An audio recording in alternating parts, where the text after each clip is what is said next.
ये रिएक्शन को आप रिवर्स कर देंगे, then the equilibrium constant will inverse. ठीक है, तो अगर कोई रिएक्शन ऐसी लिखी है N2 + 3H2 = twice NH3, इसका इक्विलिब्रियम कांस्टेंट लेट सपोज 2/3 है, तो twice NH3 से N2 + 3H2 का इक्विलिब्रियम कांस्टेंट अगर लिखा है तो ये 3/2। Is it clear? पहले दोनों क्लियर है, टेम्परेचर और ये क्लियर है। तीसरा फैक्टर लिखते हैं, थर्ड फैक्टर का नाम है स्टोशियोमेट्री। स्टोशियोमेट्री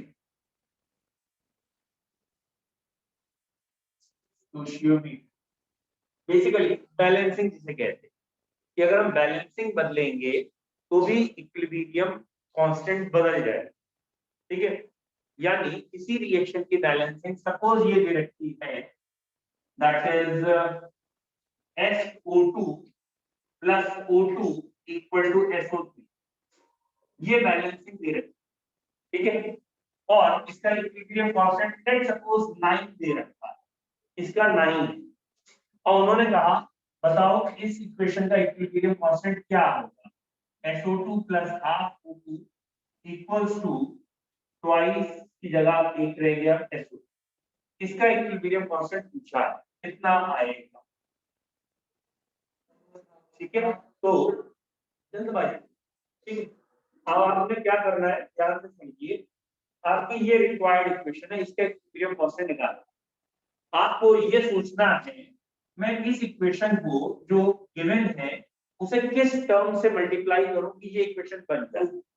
अगर आप इसे मल्टीप्लाई करेंगे हाफ से तो ये हाफ से कैंसिल होकर ये बन जाए, कोई एक भी हो गया तो बाकी सब बैलेंस हो जाएगी। अरे तो यानी कि इस इक्वेशन को काय से मल्टीप्लाई करना है आपको, हाफ। आपको बताया था इस चैप्टर में सारे कोफिशिएंट पावर में चले जाते, तो ये वाला जो हाफ है ये यहाँ पावर में चला जाए, तो अब ये √9 यानी 3 आंसर आए। डन। एक बार फिर भी प्रूफ करके दिखा, इसका केसी जो आपका 9 है वो इस इक्वेशन के लिए है कि SO3 की वैल्यू का स्क्वायर अपॉन SO2 की वैल्यू का स्क्वायर और O2 की वैल्यू, है ना, यही तो है। अच्छा, आपको निकालना क्या है, SO3 खाली और SO2 और O2 की पावर हाफ, इसका ही तो आंसर निकालना है। अब अगर मैं इस इक्वेशन का अंडर रूट ले, इसका टेकिंग अंडर रूट ऑफ या square root of both side, तो ये वाली वैल्यू तो 9 है left hand side, square root ले लिया बोथ साइड, तो बताना जरा राइट हैंड साइड क्या होगी, यही तो हो गई राइट हैंड साइड। और अब ये वाली राइट हैंड साइड और राइट हैंड साइड सेम है, तो लेफ्ट हैंड साइड भी सेम हो गई, इसलिए केसी डैश का आंसर क्या आ गया, समझ में आ रहा है। तो इसमें कैसे लिखेंगे कि अगर हेडिंग है स्टोशियोमेट्री, तो अगर बैलेंसिंग में किसी टर्म से हमें मल्टीप्लाई कर रहे हैं तो वो टर्म पूरी इक्वेशन में मल्टीप्लाई होगा, वो वाला टर्म इक्विलिब्रियम कांस्टेंट की पावर में चले। ठीक है, देखें the stoichiometric coefficient or a factor, हम फैक्टर का नाम दे दे, ठीक है, और a factor x or the stoichiometry or a factor x, stoichiometry मतलब बैलेंसिंग होता है ना, और a factor x, ठीक, comma if multiplied then this factor will come in the power of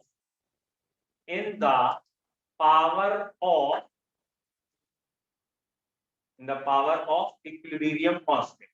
ठीक है, और लैंग्वेज पे ज्यादा जोर मत दीजिए, कोशिश करिए आप एग्जाम्पल से समझिए तो आपको ज्यादा क्लियर होगा। ये बच्चों इक्वेशन है, twice SO2 + O2 = twice SO3, ठीक है, ठीक है, क्लियर। तो इसका केसी 9 और इसके बाद हमें इस इक्वेशन का केसी निकालना, यहाँ 2 हट के इस इक्वेशन का केसी निकालना। तो हमने इन दोनों इक्वेशन को कंपेयर किया और इसके इक्वल लाने के लिए पहली इक्वेशन को हाफ से मल्टीप्लाई किया, तो वो हाफ इसकी पावर में चला गया और इसलिए आंसर ही है। ठीक है, क्वेश्चन की प्रैक्टिस करें। एग्जाम्पल क्लियर है? Yes sir.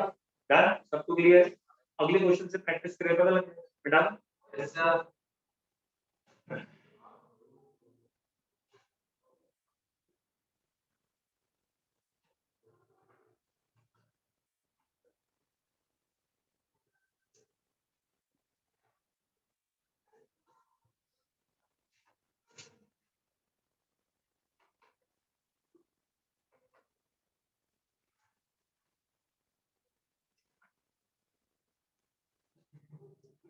बदल के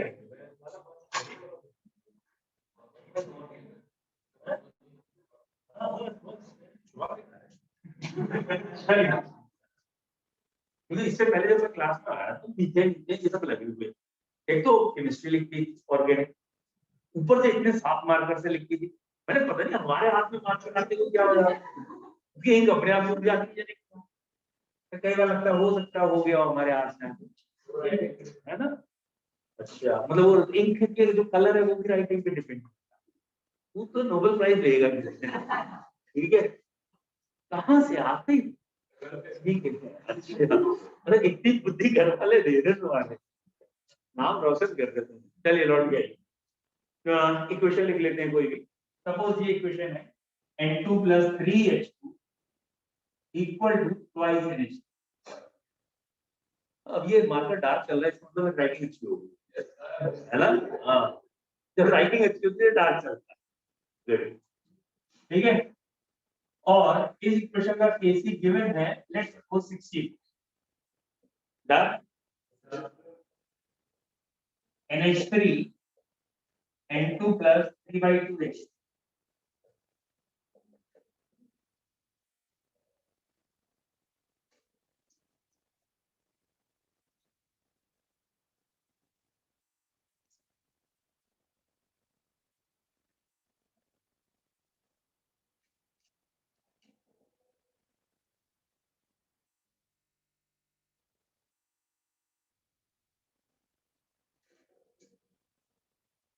डन।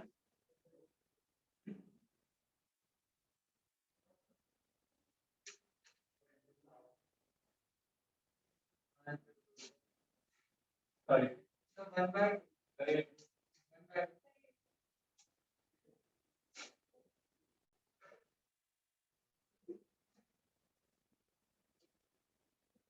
क्या ये आंसर सही लग रहा है या 8 सही लग रहा है? 8 सही लग रहा है ना? 8। आगे लोग, बेटा ये इक्वेशन रिवर्स दिख रही है नहीं दिख रही? ये अमोनिया या प्रोडक्ट का वहां रिएक्टेंट में दिख रहा है नहीं दिख रहा? तो इक्वेशन रिवर्स हुई, 1/64 पहले हो गया, फिर रिवर्स करने के बाद हाफ से मल्टीप्लाई भी करना पड़ेगा तभी ये आएगा, वो हाफ पावर में चला जाएगा तो अंडर रूट हो जाएगा। तो 1/64 का अंडर रूट है 1/, इसलिए 1/8। बोलो क्लियर है? आप कोई डाउट कर लेंगे कैसे? कोई और क्वेश्चन हो? हाँ वही कह रहा हूँ, आप और दे दें एक दो क्वेश्चन बेटा।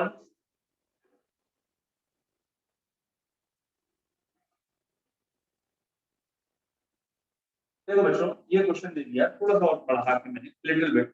ठीक है, ये आगे आने की वीडियो में आएगा ही, तो अभी से स्टार्ट कर देंगे, दिक्कत नहीं। तो हमने ये लिख दिया बेटा, Cn- plus water giving you HCl plus OH negative। ठीक है, एक इक्वेशन ये,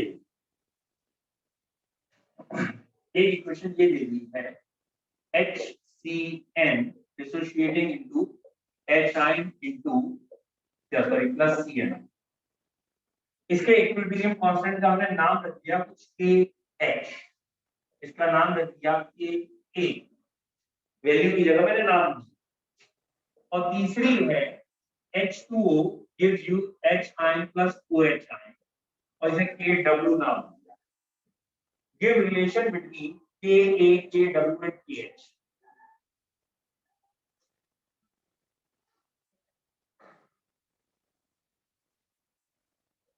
what is the relation between KA, KW and KH?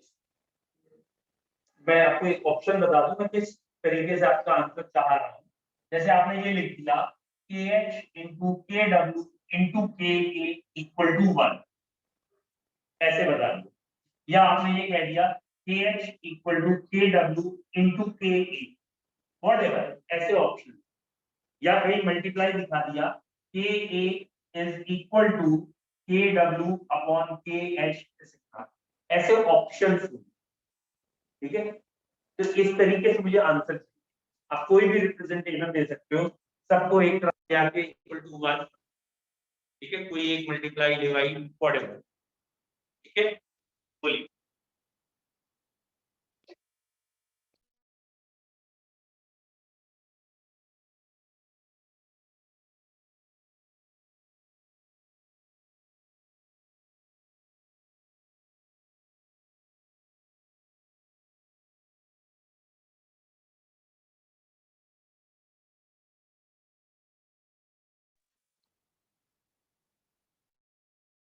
तो उत्तर आयो रे,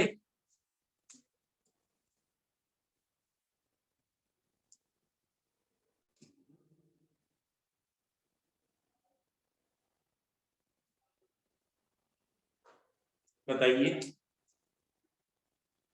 चलिए ये मैं बताइए।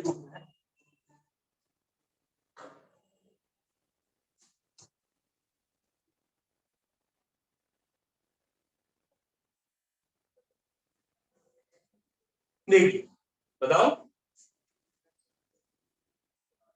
इतना ज्यादा मैं नहीं, लेकिन मेरे को 100% उम्मीद है आपको just in fraction of second में समझ में आ जाना चाहिए। फर्स्ट और सेकंड को ऐड करो, थर्ड इक्वेशन बन रही नहीं बन रही, फर्स्ट और सेकंड को ऐड करो, तो ये Cn नेगेटिव कट जाएगा, ये HCl कट जाएगा, ये बचेगा, ये बचेगा और ये बचेगा, ये फर्स्ट सेकंड ऐड करने में थर्ड बन रहा है। अच्छा, अब आपको अगर याद आ गया हो, फर्स्ट का इक्विलिब्रियम कांस्टेंट ये है, सेकंड का ये है और ये थर्ड का है, और शायद आपको याद आ गया हो, मैंने पहले से बताया है इस चैप्टर में प्लस की जगह मल्टीप्लाई होगा, लॉ ऑफ मास एक्शन से चला आ रहा है, जब आप ये इक्वेशन लिखेंगे तो ये, और अगर आप डिवाइड में लिखना चाहते हैं तो मैंने तीसरा ऑप्शन दिया था वो यही दिया था, बस मैंने के इधर लिखा था, के एच इधर लिखा, तो ये आप ऐसे भी लिख सकते, बोलो क्लियर है, ऐसे लिखो, ऐसे लिखो, उधर से, एनी डाउट? अब क्लियर हो गया क्या हम कह रहे हैं, ये वाला लॉजिक क्लियर है? कोई जरूरी नहीं है आपको वो एक वैल्यू देके स्क्वायर क्यूब भी कराए या अंडर रूट भी निकलवाए कोफिशिएंट से, वो दो तीन इक्वेशन देके इंटर रिलेशन भी पूछ सकता है। जैसे सपोज इसका इक्विलिब्रियम कांस्टेंट लेट सपोज 5 है, इसका 3, क्या बताओ इसका कितना? तो अब आपने जब रिलेशन बना लिया कि KWCl तीसरे की वैल्यू दोनों के मल्टीपल के इक्वल हो, ठीक है, इसकी वैल्यू निकाल ली तो दोनों मल्टीप्लाई, दोनों जो भी मल्टीपल है वो, इज इट क्लियर? अब आगे बेटा, तो तीन फैक्टर क्लियर, पहला फैक्टर टेम्परेचर, दूसरा फैक्टर हाँ रिप्रेजेंटेशन फॉरवर्ड है बैकवर्ड है, और तीसरा फैक्टर हो गया बैलेंसिंग या स्टोइचियोमेट्रिक कोएफिशिएंट। ये फैक्टर बड़ा अच्छा है, इसकी वजह पे डिपेंड करता है, तो एग्जामिनर की मजबूरी है कि वो आपको बैलेंस इक्वेशन देगा ही देगा। समझ में आ रहा है क्यों देगा बैलेंस इक्वेशन? क्योंकि अगर किसी बच्चे ने बैलेंसिंग कुछ और की, दूसरे ने कुछ और बैलेंसिंग की, तो दोनों का आंसर अलग आएगा, क्योंकि ये तो बैलेंसिंग पे आंसर डिपेंड कर रहा है ना, अंडर रूट पे ये वो, तो इसलिए ये बड़ी अच्छी बात है कि बैलेंसिंग पे डिपेंड करता है। अब एग्जामिनर जब क्वेश्चन पूछेगा बैलेंसिंग अपने आप करके देगा, इस बैलेंसिंग का आंसर उसे निकलवा। बोलो क्लियर है? तीन फैक्टर क्लियर। चौथा लिखना है यूनिट्स, यूनिट्स बच्चों इक्विलिब्रियम कांस्टेंट बेसिकली तीन तरह से रिप्रेजेंट होता है, जो एनसीईआरटी या आपकी बुक में अभी दो तरीके दे रखे हैं, ठीक है, मतलब एबीसी में भी इनिशियली दो ही तरीके दे रखते हैं और बाद में कंपटीशन फाइल तीसरा दिया है। तो दो तरीके कौन से हैं? एक उन्होंने कहा है इक्विलिब्रियम कांस्टेंट को हम कंसंट्रेशन में रिप्रेजेंट कर सकते हैं। कंसंट्रेशन का मतलब होता है मोलैरिटी, और मोलैरिटी का मतलब होता है mole upon volume in litre.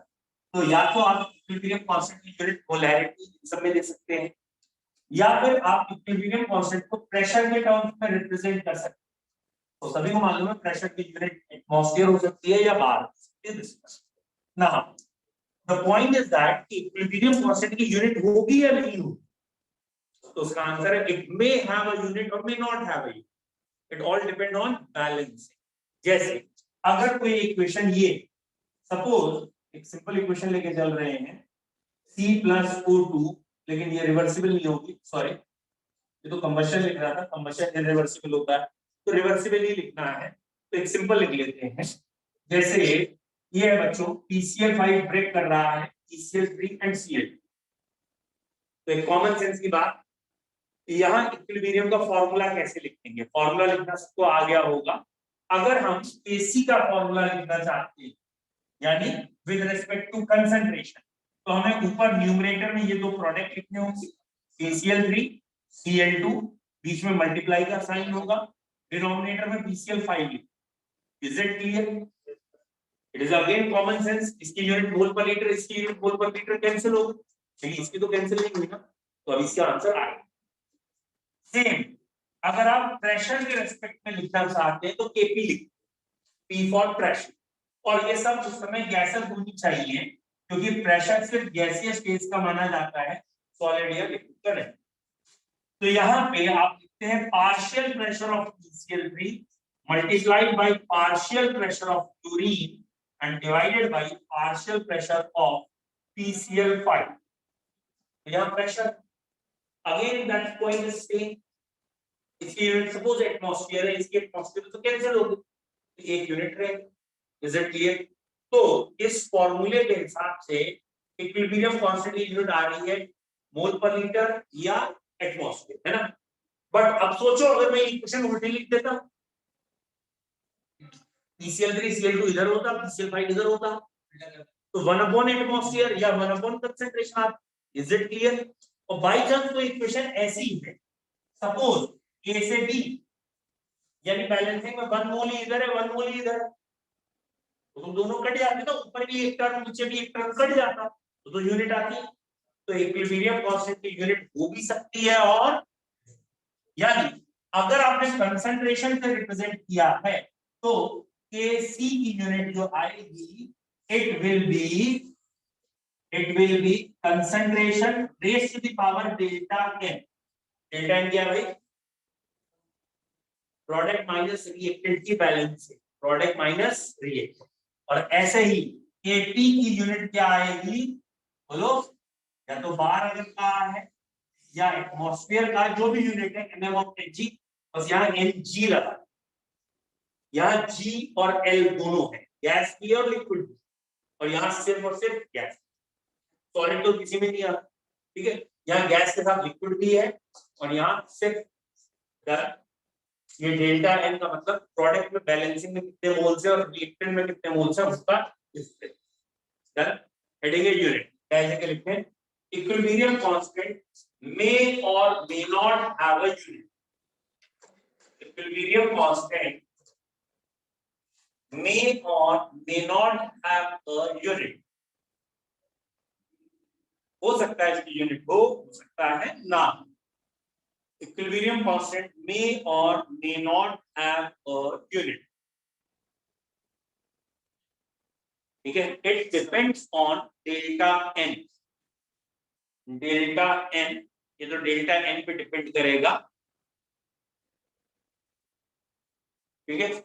It depends on delta n, delta n को ब्रैकेट में लिख लीजिएगा, stoichiometric coefficient of product minus reactant, stoichiometric coefficients of product minus reactants, ये डेल्टा n होगा,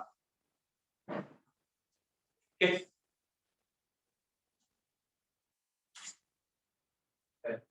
ये लिख लीजिए ऐसे ही, अगर लिख लिया नहीं तो मैं बोल दे रहा हूं, जिन्होंने नहीं लिखा वो लिख लीजिए।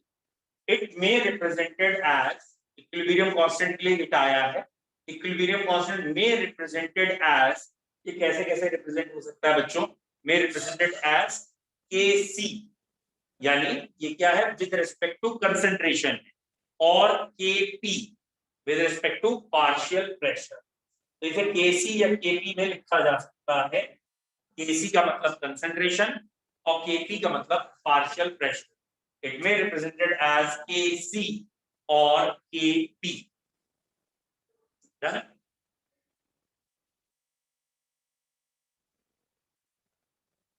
ठीक, ये जो पहला वाला हमने लिखा है इसमें एक्टिव मासेस दिखाए हैं जिसमें कंसंट्रेशन की यूनिट मोल पर लीटर होती है, उसको हम Kc कह रहे हैं रिप्रेजेंटेशन को, और जो दूसरा वाला है उसे Kp। डन, कोई डाउट तो नहीं? डाउट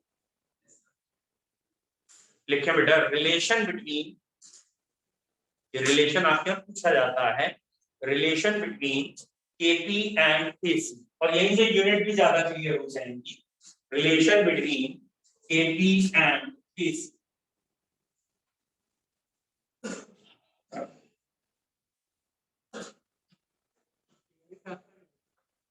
नहीं, ये जो आपका फैक्टर कंसंट्रेशन चल रहा है ना, उस फैक्टर का इंटर रिलेशन है। जैसे आपको दो फैक्टर बताए ना, एक Kp और Kc, तो ये Kp और Kc में क्या रिलेशन? अगर Kp पता है तो Kc बता सकते हैं, या नहीं बता सकते वो बता। ठीक, मान लीजिए एक इक्वेशन ये गिवन है कि ये कोई एक गैस है, इसका ये कोएफिशिएंट A, और ये B में चेंज हो रही है, ये भी गैस है और इसका कोएफिशिएंट B। यहाँ तक क्लियर? अब हमने यहाँ Kp का फॉर्मूला लिखा, तो Kp का फॉर्मूला क्या आ रहा है? Partial pressure of B raise to the power B upon partial pressure of A raise to the power A। कोई यहाँ तक किसी को दिक्कत? यहाँ तक सभी को क्लियर है ना? अब बच्चों, हमने पहले पढ़ रखा है, पिछले चैप्टर में पढ़ रखा है कि PV इक्वल टू nRT होता है, यानी P equals to n upon VRT। कोई दिक्कत? What is pressure? Moles upon volume in liter into R into। कोई दिक्कत तो नहीं? तो अगर B का पार्शियल प्रेशर निकाल रहे हैं, यानी B के प्रेशर को हम इससे रिप्रेजेंट चेंज करना, तो B के प्रेशर की जगह क्या लिखेंगे? Moles of B upon volume, volume तो पूरे कंटेनर का एक ही होगा, into RT raise to the power B upon moles of A upon volume into RT raise to the power B। बोलो क्लियर है यहाँ? ठीक है ना? क्या आपको ये क्लियर हो रहा है यहाँ पे कि इसको मैंने ब्रैकेट ओपन करके अगर लिखते हैं NV upon V raise to the power B, NA upon B raise to the power A, और RT raise to the power, clear है? बोलो RT raise to the power B minus A clear है? क्यों होगा B minus A? ठीक है, clear है? RT की पावर B है, इस RT की पावर A है, और ये ऊपर जाकर माइनस A हो गया। Any doubt? क्या आप इन दोनों को ध्यान से देखें और क्या आपको लग रहा है what is this? Moles upon volume, molarity, ये भी मोलैरिटी होगा, और मोलैरिटी तो एक्टिव मास कहते हैं। तो active mass of B raise to the power B, active mass of A raise to the power A, RT raise to the power delta है। हमने उसको कहा प्रोडक्ट माइनस रिएक्टेंट करने की जगह डेल्टा है, और इतनी चीज को आप Kc कहते हो। What is Kc? Kc formula क्या था? Active mass of product upon active mass of reactant, ये वही फॉर्मूला है, तो इसकी जगह Kc लिख दिया, और ये इंटर रिलेशन आ। यानी अगर आपको किसी इक्वेशन का Kc पता है और R और T पता है, बैलेंसिंग पता है, तो Kp बता सकते, और अगर Kp पता है तो Kc बता सकते। फॉलोड बाई, अधिकतर क्वेश्चन जो आते हैं ना उसमें डेल्टा एन जीरो दे देते, क्योंकि वो प्रेजेंस ऑफ माइंड देख रहे हो, कॉमन सेंस।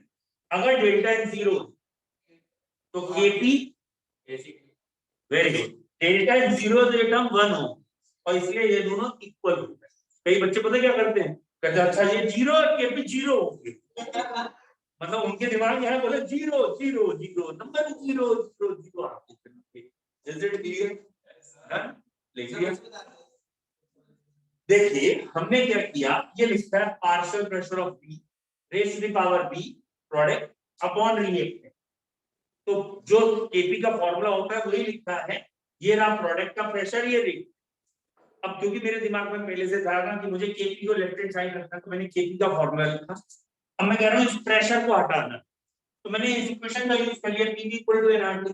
तो प्रेशर की जगह एनआरटी और एन अपॉन बी आरटी आ गया, तो यहाँ इस प्रेशर की जगह एन अपॉन बी आरटी लिख दिया। ऐसे इसके लिए एन अपॉन बी आरटी, क्योंकि ये बी के मोल से, तो बी लिख दिया, ये ब्रैकेट खाली ओपन, आर और टी को दोनों से अलग कर लिया, कॉमन है एक साथ, ऊपर बी प्लस में था, ए माइनस में हो गया। और ये जो है मोल्स अपॉन वॉल्यूम, ये मोलैरिटी, तो मोलैरिटी को ऐसे शो करते हैं एक्टिव मास में, मोलैरिटी एक्टिव मास ये चीज है। फिर मैंने कहा ये बी का एक्टिव मास और ए का एक्टिव मास का रेशियो कहलाता क्या? एक्टिव मास का रेशियो तो केसी कहलाता है, तो इसकी जगह हमने केसी लिख दिया, ये रिलेशन आ गया। इससे तीन रिजल्ट आएंगे। पहला रिजल्ट, अगर डेल्टा एन जीरो, अगर डेल्टा एन जीरो है, मतलब मोल्स ऑफ प्रोडक्ट या रिएक्टेंट और प्रोडक्ट बराबर है, तो केपी और केसी बराबर है। इज इट क्लियर बच्चों? दूसरा रिजल्ट, अगर delta N more than zero या पॉजिटिव है, बेटा डेल्टा एन पॉजिटिव कब आएगा इस फॉर्मूले में? कॉमन सेंस, वह प्रोडक्ट के मोल्स ज्यादा हो रिएक्टेंट के मोल्स, तभी तो पॉजिटिव आएगा। अब अगर ये वैल्यू पॉजिटिव है, इसका मतलब ये पूरा एक होल नंबर में आएगा, और इन दोनों को मल्टीप्लाई करेंगे तब इसके इक्वल आएगा। इसका मतलब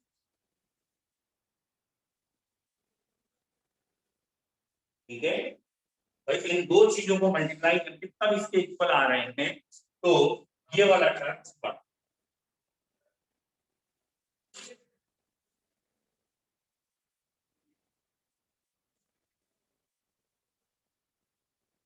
ठीक है।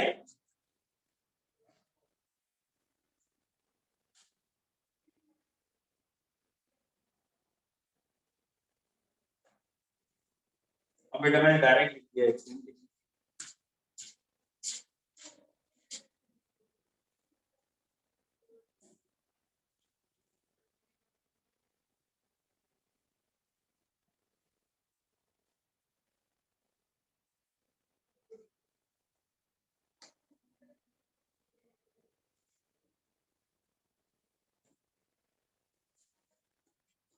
ओके देखो उसमें कोई दिक्कत नहीं।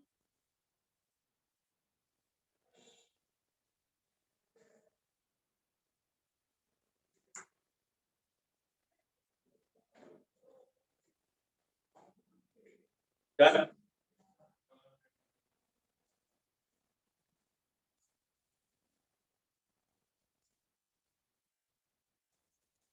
बताना बेटा, कल पढ़ा था what is reaction coefficient Q.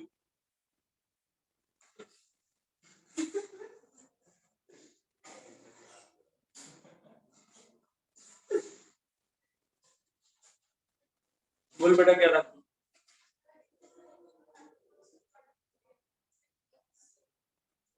Good.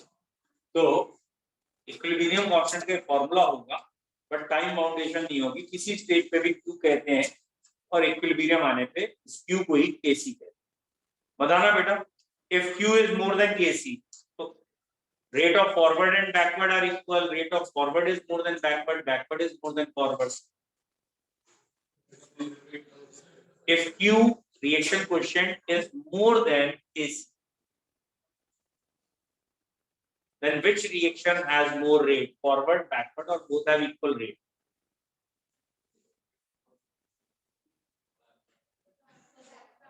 अगर q ज्यादा है, अपने आप को कम करना चाहेगा, और कम करने के लिए कौन सी रिएक्शन तेज चलती है? बैक। और q को अगर बढ़ना है तो फॉरवर्ड तेज चलेगी, यानी q जब kc से कम होगा तो फॉरवर्ड तेज, और अगर q kc से ज्यादा है तो बैकवर्ड तेज। याद नहीं कर रहे तो फिर गड़बड़ हो जाएगा ना। बताना बेटा, इक्विलिब्रियम कांस्टेंट kc कैटलिस्ट के डालने पे बढ़ता है कम होता है?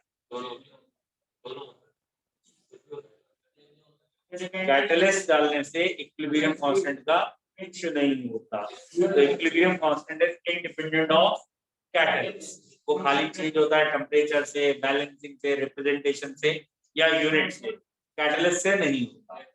बताओ बेटा, एट इक्विलिब्रियम कंसंट्रेशन किसकी ज्यादा होती है, रिएक्टेंट की, प्रोडक्ट की, या बराबर होती है? Very good.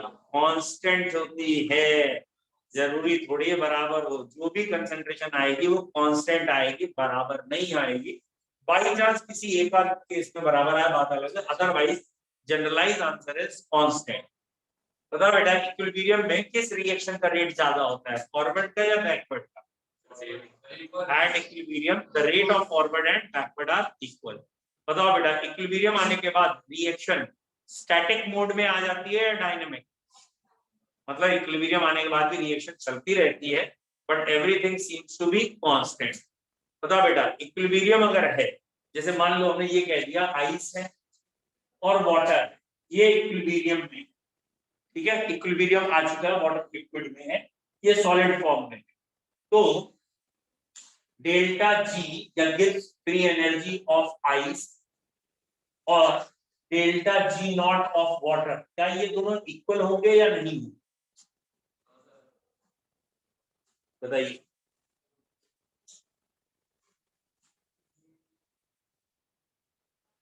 तो यहाँ का आंसर है ये दोनों इक्वल नहीं। क्या इक्वल होंगे? ये नॉट लगा है, नॉट का मतलब होता है स्टैंडर्ड, स्टैंडर्ड थोड़ी इक्वल हो जाए उस समय, यानी delta G of ice is equal to delta G of water, therefore delta G of reaction is 0। दोनों के जो अपनी गिब्स फ्री एनर्जी है वो इक्वल हो जाए, ये अपनी एनर्जी है, ये आइडियल है, आइडियल थोड़ी इक्वल हो जाए, आइडियल तो जो है वही रहेगी, लेकिन उस समय की इक्वल हो जाए। ठीक से पढ़ो यार आप, है ना? चलो यहाँ तक क्लियर है। ठीक, कैटलिस्ट डालने से इक्विलिब्रियम अप्रोच जल्दी होती है देर में होती है, इट चेंजेस द अप्रोच, कभी जल्दी भी हो सकती है कभी देर में भी हो सकती है, तो catalyst changes approach but do not changes the state. बताओ बेटा Gibbs free energy thermodynamic property है, दूसरी कौन सी थर्मोडायनेमिक प्रॉपर्टी है जो, ठीक है, जो इक्विलिब्रियम पे कांस्टेंट या चेंज 0 है, तो डेल्टा एस भी 0। बता बेटा अगर ये इक्वेशन है H2 plus I2 equal to twice HR, हमने इनिशियली इसके 5 मोल लिए, Kc की वैल्यू सपोज x आ रही, अब हमने इनिशियली 10-10 मोल लिए तो Kc की वैल्यू क्या है? अगर हमने कंसंट्रेशन डबल कर दी इनिशियल तो Kc की वैल्यू कितनी आई?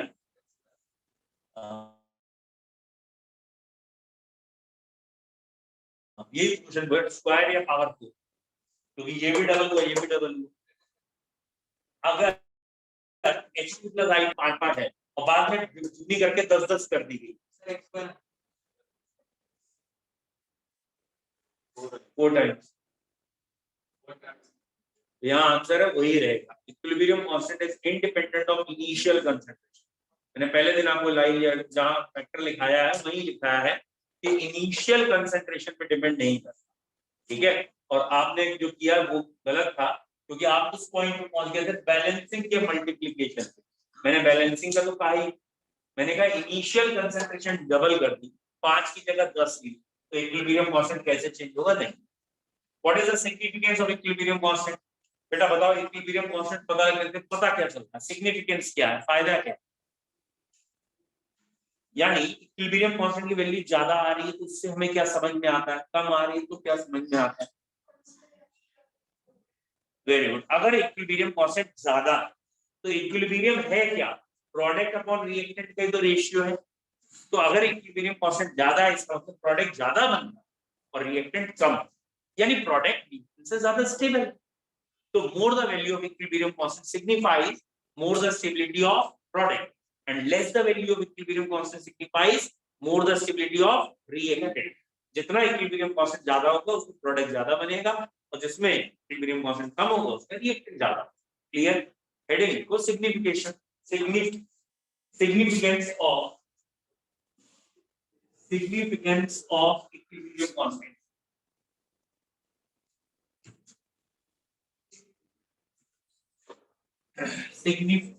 significance of equilibrium constant, more value of equilibrium constant signifies, more value of equilibrium constant signifies more the stability, more value of equilibrium constant signifies more the stability of product. More value of equilibrium constant signifies more the stability of product. That is, इसका क्या मतलब है? That is, products are more stable. इससे मतलब product ज्यादा stable, products are more stable and more fraction of reaction is completed. Products are more stable and more fraction of reaction is completed towards product. यानी अगर 100 molecule लिए हैं तो 80 molecule product बना चुके हैं, ठीक है। More fraction of reaction are completed towards product and vice versa. Vice versa समझते होगे ना, यानी इसका रिवर्स होगा। अगर इक्विलिब्रियम कांस्टेंट कम होगा तो प्रोडक्ट कम स्टेबल हो गए और रिएक्टेड ज्यादा स्टेबल, और रिएक्शन शुरू होते ही इक्विलिब्रियम आ जाएगा। ठीक हुआ? बताइए कोई डाउट है यहाँ तक? अब हम इसका न्यूमेरिकल क्वेश्चन शुरू करें कि इक्विलिब्रियम कांस्टेंट में केसी और केपी के न्यूमेरिकल कैसे, ठीक है। कल से हम स्टार्ट करेंगे इसके न्यूमेरिकल पार्ट, ठीक है। चलिए बेटा, कल हमने कह भी दिया था, आप लोगों ने मैसेज भी दे दिया था, जिसकी फीस का कुछ भी अगर ड्यूज है तो होगा नहीं, लेकिन अगर ड्यूज है उसे कंप्लीट कर दीजिएगा, फिनिश, ठीक है।